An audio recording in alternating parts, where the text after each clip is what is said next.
모든 것은 낡아갑니다. 날카로웠던 청춘의 턱선은 무너졌고 세상을 바꾸겠다던 패기는 가족을 지키겠다는 책임감으로 바뀌었습니다. 하지만 여기 시간의 풍화를 거부하는 존재가 있습니다. 어릴 적 가질 수 없어 더 간절했던 소년의 로망은 이제 내 가족의 생계를 짊어진 가장의 무기가 되어 책상 위에 놓였습니다. 누군가는 구시대 유물이라 부르고 누군가는 수많은 혁신이라는 이름이 사라질 때 끝까지 변하지 않고 버틴 신뢰라고 말합니다. 하지만 신뢰에도 비용이 따르죠. 최고의 X1 카본은 너무 멀리 가버렸고 우리의 지갑은 가장의 무게만큼이나 얇아졌으니까요. 오늘은 타협이 아닌 선택에 대해 이야기하려 합니다. 30년의 유산과 가장 현실적인 가격의 만남, 레노버 싱크패드 E 랩탑입니다. 안녕하세요. 일상사용 중심으로 IT 기기를 리뷰하는 메이슨입니다. 오늘은 인텔 루나 레이크와 32기가 램을 탑재한 14인치 랩탑을 110만원대에 구매할 수 있는 싱크패드 랩탑에 대해 이야기해볼게요. 개인적으로는 오랜 친구에게 다시 돌아왔어요. 저는 항상 맥북과 싱크패드를 함께 사용했었는데 어느 순간 아수스로 갔다가 LG, 삼성, HP, 마이크로소프트를 거쳐서 다시 싱크패드로 돌아왔어요. 사실 애플이 M 실리콘을 내놓은 이후로 윈도우 랩탑은 긴급하게 사용할 것만 빼고 다 처분했었거든요. 근데 한국에서 이 일을 하려면 윈도우 랩탑이 무조건 필요하죠. 맥북의 패러렐즈나 VM웨어로 가상 윈도우를 사용하면 되지 않냐라고 하지만 그 방식도 결국 X86이 아닌 ARM 기반이라 안 되는 건 똑같아요.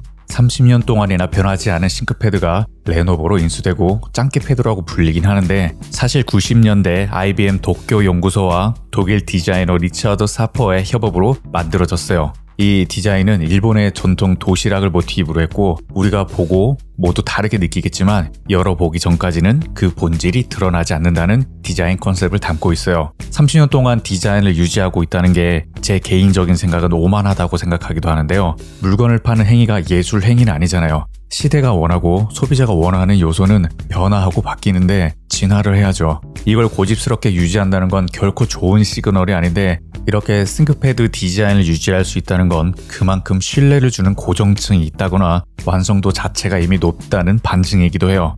저도 예전에 돈도 없던 시절이 있었는데 어떻게든 돈을 모아서 P 시리즈나 X1 시리즈를 선택했었는데요. 이번엔 가장 하위 라인업인 E 시리즈를 선택했어요. 바로 루나 레이크 때문이에요. 지난 몇 년간은 맥북이 완전한 저의 메인 기기이자 서브 기기였어요.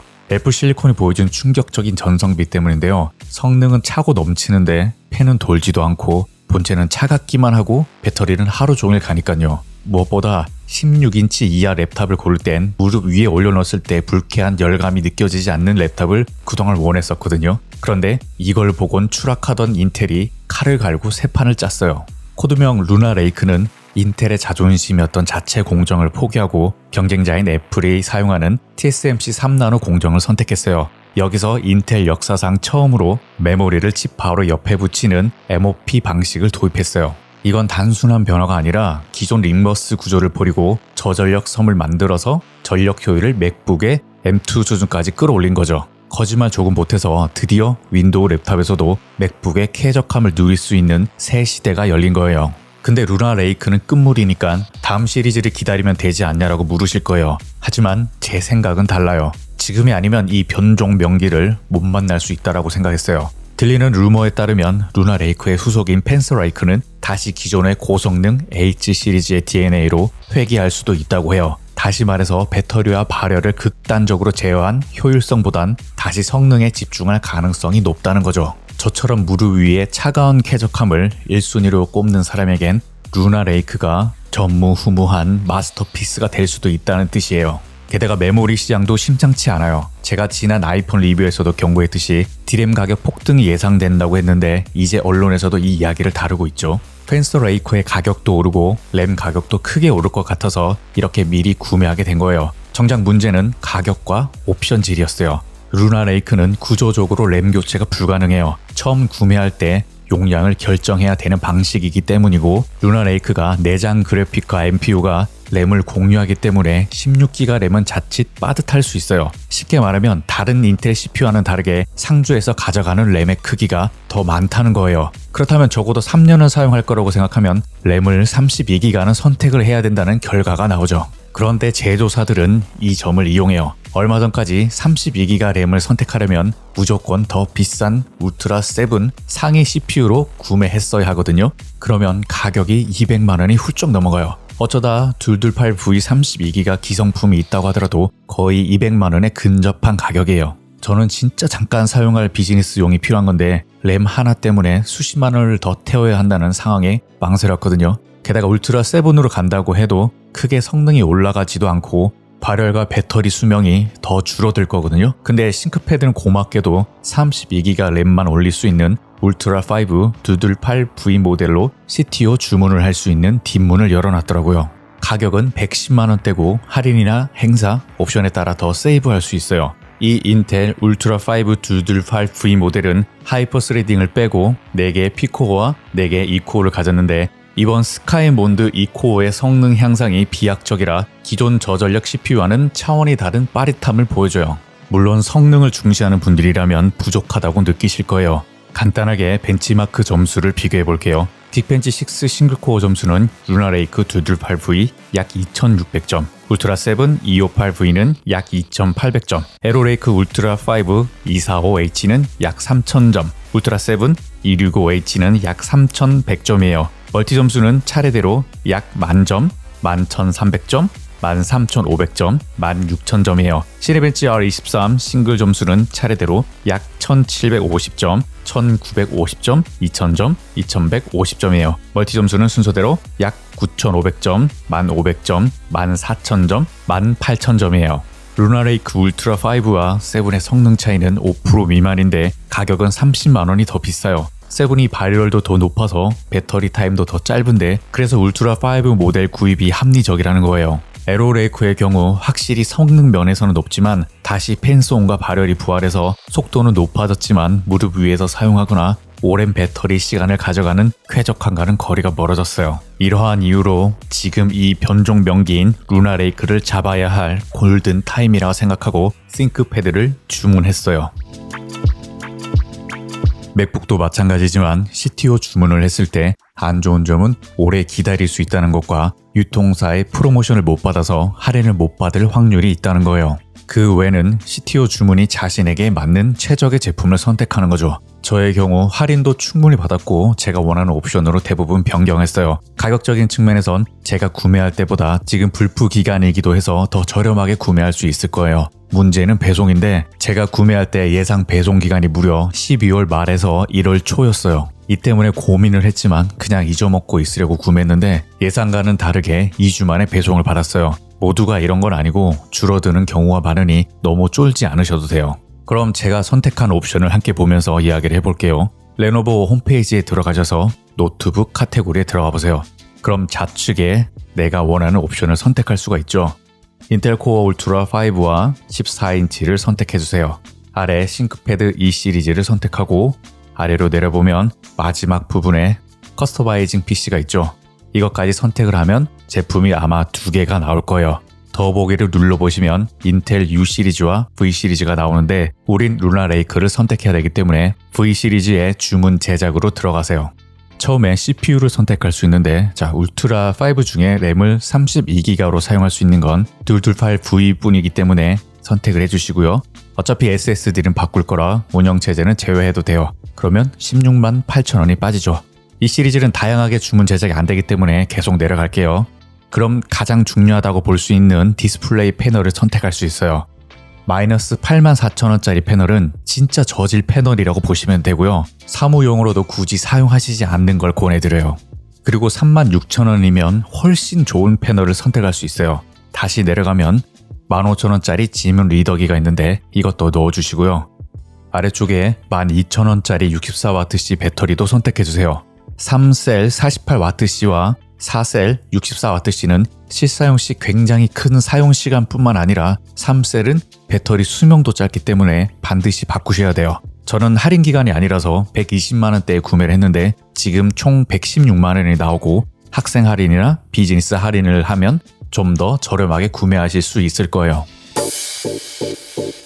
많은 분들이 이 시리즈를 플라스틱 덩어리라고 생각하시겠죠? 저도 그랬어요. 근데 7세대의 일은 지금은 달라졌어요. 바로 위 라인업인 T와 비슷해지는 상향 평준화가 됐어요. 상판은 아노다이징 처리가 된 알루미늄이에요. 손을 대보면 차가운 금속성이 느껴져요. 이건 단순히 고급스러움을 위한 게 아니라 가장 충격을 많이 받는 디스플레이 후면을 보호하기 위한 갑옷이라고 보시면 돼요. 손에 닿는 팜레스트와 하판은 PC ABS 복합 소재를 사용했어요. 왜 풀메탈을 사용하지 않았냐는 궁금증과 원가 절감이 맞구나라고 생각하실 거예요. 맞아요. 근데 공학적으로 보면 PC ABS는 열 전도율이 낮아요. 그 덕에 루나레이크가 발생하는 열기가 사용자의 손바닥으로 직접 전달해주는 걸 막아주는 단열재 역할을 해주는 소재라는 거예요. 그리고 들어보면 의외로 가벼워요. 약 1.4kg이지만 두께는 솔직히 요즘 트렌드에 비하면 아주 두꺼운 거죠. 가벼운데 두껍다는 모순처럼 들리겠지만 이건 싱크패드의 고집이라고 보면 돼요.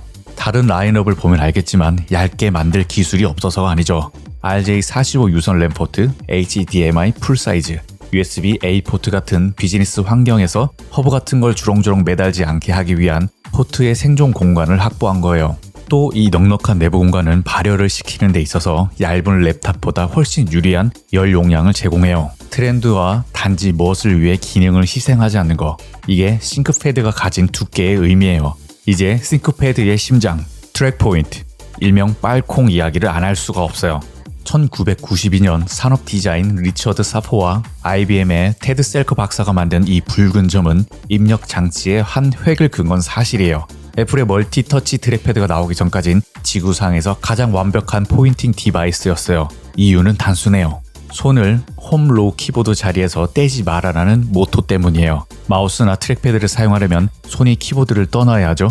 그 1초의 낭비도 허용하지 않겠다고 만든 게 바로 빨콩이에요. 문서를 작성하거나 코드를 짤 때 커서를 옮기고 다시 타이핑을 하는 그 일련의 과정이 물 흐르듯 끊임없이 이어져요. 물론 처음엔 불편하지만 레딧의 한 유저는 3일만 참으면 마우스가 오징어로 보인다고 말할 정도로 빨콩에 적응을 하면 다른 랩탑을 답답해서 못 쓴다고 표현할 정도였죠. 이건 스트레인 게이지 원리를 이용해요. 움직이는 게 아니라 손가락의 압력을 감지해요. 내가 미는 힘의 강약에 따라 커서 속도가 아날로그적으로 변해요.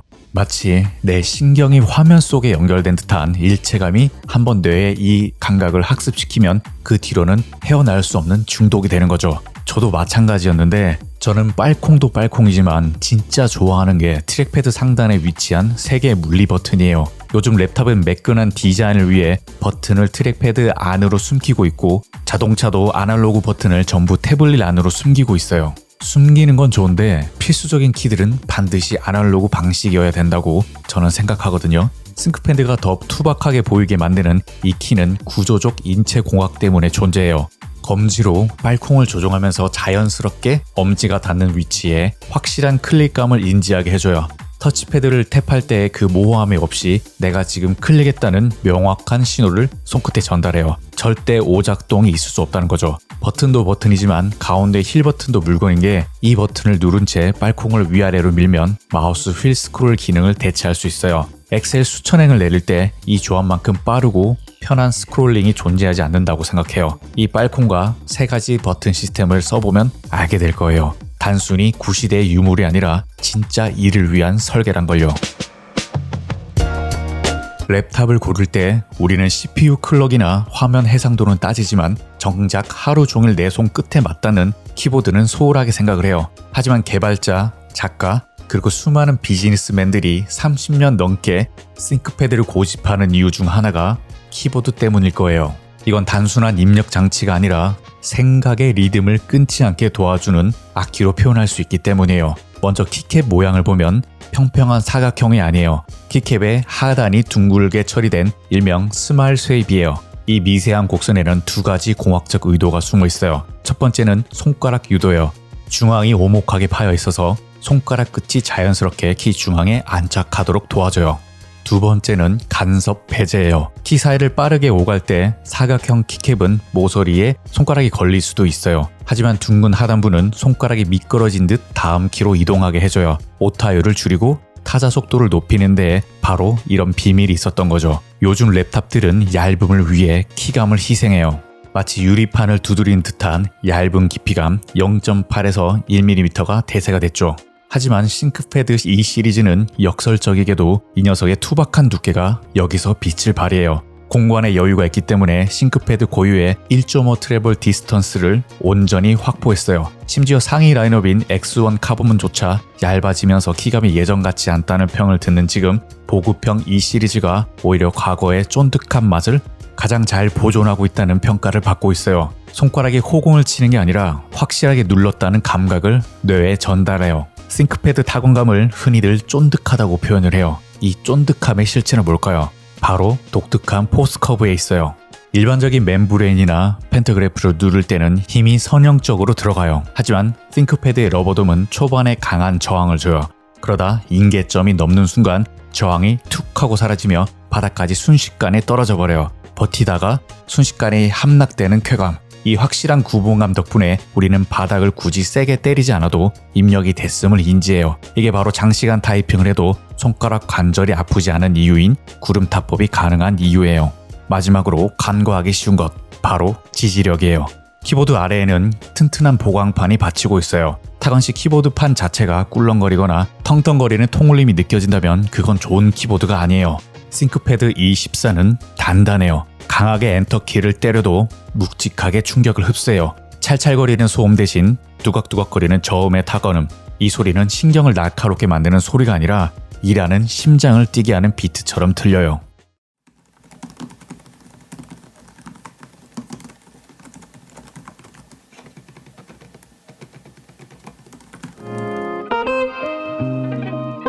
전 CTO 과정에서 운영 체제도 제외하고 가장 기본 용량인 512기가를 선택했어요. 어차피 SSD를 교체하고 방열 작업을 해주기 위해서였어요. 랩탑 하판의 나사를 제거하고 이런 얇고 강한 소재를 가진 걸로 위쪽에서부터 살짝 밀고 들어갔다는 느낌이 오면 천천히 한 바퀴를 돌리세요. 이때 안쪽으로 들어갔다 해서 절대 손목을 돌리거나 위로 올리는 건 하시면 안 돼요. 고정 지지대가 부러질 수 있기 때문에요. 들지 않고 한 바퀴를 천천히 돌리면 알아서 떨어지기 때문에 천천히 그렇게 하셔도 돼요. 보통 처음에 CPU 쪽 서멀 작업을 하거나 SSD를 교체하거나 방열 작업을 해줘요. 일단 전 CPU 서멀을 건들지 않고 SSD를 교체하면서 방열 작업을 해줬어요. 싱크패드 E14에 기본적으로 설치되는 SSD는 2528 사이즈 삼성 SSD가 탑재되어 있어요. 기본적으로 성능이 떨어지는 건 아니지만 아무래도 M.2 2280에 비해 물리적인 크기가 작기 때문에 발열이 심해질 거고 그게 성능 지속성에 영향을 줄 거예요. 그래서 M.2 2280으로 교환하는 걸 추천드려요. 본인의 기호에 따라 원하는 M.2 SSD를 구매하시면 되고요. 이게 끝이 아니라 가장 중요한 방열 작업을 하는 게 남았어요. 랩탑의 경우 데스크탑과는 다르게 방열판을 붙일 수가 없어요. 방열판은 너무 두꺼워서 합판과의 간섭이 생기기 때문이에요. 이때 선택할 수 있는 게 바로 구리 방열판이에요. 칩셋에 서머를 붙이고 구리판을 부착해주세요. 이러면 케이스 간섭 없이 사용 가능해요. 저렴한 가격으로 알루미늄보다 열 전도율이 2배나 높기 때문에 가성비가 좋아요. 단 구리는 전기가 통하는 전도체이기 때문에 방열판이 SSD 주변에 작은 저항이나 커패시터에 닿으면 쇼트가 나서 메인보드에 문제가 될 수 있기 때문에 방열판을 붙일 때 서멀 패드를 꼼꼼히 붙여두세요. 이렇게 작업을 하고 바이오스에 들어가서 인식이 되었는지 확인하고 윈도우를 설치하면 돼요. 작업을 마치고 발열을 테스트해보니까 확실히 열이 잡혔고 작업 전에는 무릎 위에 두면 열감이 느껴졌는데 이제 느껴지지 않아요. 다나와에서 기성품으로 루나레이크 CPU와 32기가 램, 510기가 저장 공간을 가진 14인치 랩탑을 찾아볼게요. 프리도스의 경우 딱 한 제품이 나오는데 싱크패드 T14S 젠6 모델이에요. 204만원인데 14인치의 해상도가 WUXGA고 배터리가 58W예요. 윈도우 포함된 랩탑 중에 가장 저렴한 기기는 에이서 스위프트인데 141만원이에요. 이 제품은 울트라 7 258V와 OLED 패널을 탑재했는데요. 항상 가장 저렴한 제품이긴 한데 따로 코멘트 하진 않을게요. 검색해보시면 왜 그런지 아실 거예요. 그 이후로는 가격이 160만원 후반대로 뛰기 시작하는데요. 많은 분들이 고민하실 삼성 갤럭시 북5 프로는 210만원이에요. 울트라 7 258V와 최고 품질의 OLED 패널을 탑재했어요.